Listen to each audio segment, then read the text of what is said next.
you guys. It's me again. I'm here today with a reading comprehension tip that we can use in our house, in the classroom, during tutoring. I mean, any way how you want to do it. This is mostly catered to my elementary kiddos that are actually learning how to read or already have learned how to read but need to go a little step further in reading. So we're going to talk about reading fluency. And basically, I apologize ahead of time that I'm going to be looking down because I have notes just to make sure I stay on track. But reading fluency is basically for a child to read accurately with expression and understanding what they read. So it does go a big component with reading comprehension. Usually we start reading fluency towards the middle of first grade, second grade reading level. And I'm not saying that pinpoint first grade because a lot of kids in first grade, second grade, third grade, I mean, any children, they're not on the same reading levels at all times. Everyone is not in the same level. So if a child is reading at a first grade level, towards the end of the first grade level, beginning second grade level, we tend to try to have them have some type of reading fluency with their reading. Because again, kindergarten, beginning of first grade, you're actually learning how to read. And we don't want to put so much on a child that they get frustrated, get too overwhelmed with reading, and then they stop or don't want to do it. So, again, gradually having them at middle first grade, second grade level. I mean, this can also be third grade, fourth grade. I mean, the skills will still keep going, but we want to kind of begin at that particular time or point. So reading fluency accurately with expression and understanding understanding what they're reading.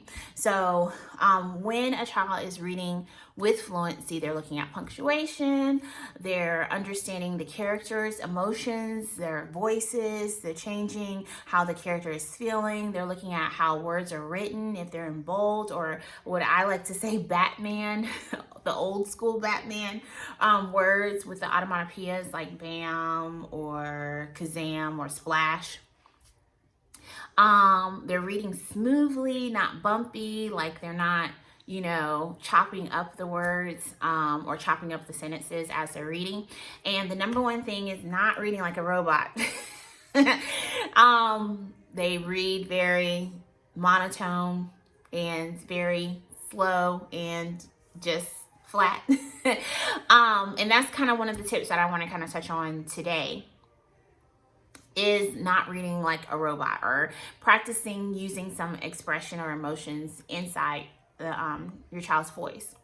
Now, first, before we actually go to the tip, I want to kind of touch base on why it's so important with reading fluency. I mean, it touches on expanding their vocabulary, again, having the accuracy of reading, reading with expression, and also understanding what they're reading. Because if you're reading something and you're not using expression, you're not really understanding how the character is feeling or how its emotion or why is this part in the story so important.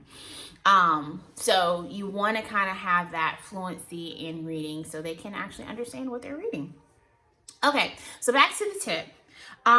Basically, reading with expression, you want to make it as fun as possible. It can get really silly when you're actually reading, and that's fine. You want kids to be engaged in what they're reading and understand what they're reading, and just having fun as well.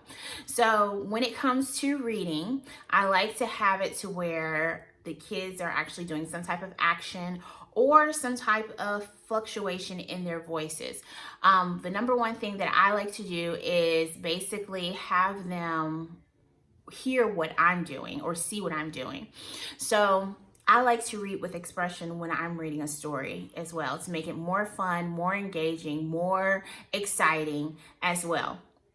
So the number one thing that I like to do is basically before we start reading a story, I will get my little a baggie or container of cards, which is my expression cards. And I'll have my student or my kiddo pick a card, and they can randomly pick a card, or they can kind of choose a card, especially if it's the first time. I'll just let them choose what they feel comfortable doing. So basically they will have to pick a card, and it will have on the card what voice they will use to read. So for instance, they have the sleepy voice. And then I have a picture of the cards that I actually use. And these are just some of the cards, not all of them. But they'll be able to use that voice while they're reading. So they can have a sleepy voice, so they'll have to imitate a sleepy voice while they're reading. And sometimes in between the story of them reading, I will have them choose another card so they can change their voice. Sometimes I will actually stop them in their reading and just ask them a question of saying, hey, what does this character feel like? Or how are they angry? Are they mad? What are their emotions?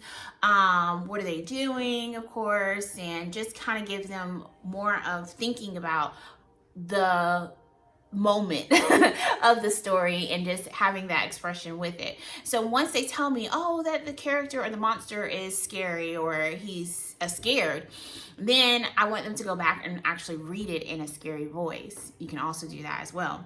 Sometimes in my active babies, even though this doesn't really have to do with expression, but engagement and maybe keeping up with the pace, I have them do an action card with reading. And again, this kind of just helps them to just get engaged with their reading. So it may be read with one eye covered, just to have fun and just get engaged with it and just, do them.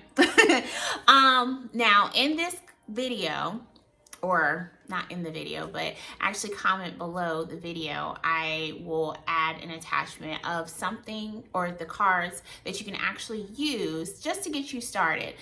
They're just kind of simple, like silly voice, happy voice, and vice versa. You can cut them up, put them in a cup or a jar, or you can probably just have it in a Ziploc bag. It's nothing really big.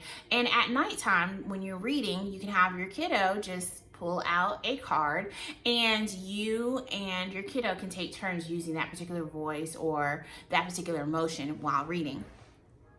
Also, you can also just have them make up some voices and be as silly as they possibly can, but have them have inflection with their voice or expression with their voice. Now, hopefully that will give you a really good tip on reading fluency, especially with expression and not reading like a robot. If you have any questions, comment below. If you have other examples that you have used that worked really, really good, comment that as well. If you like this video, be sure to give it a like and also share it. I hope this works with you or with your students as well, and send me a message if it does work, and send me a message if it doesn't work, and we can try to figure out another method or another tip. All right, you have a great day, and thank you. I will see you next time. Bye.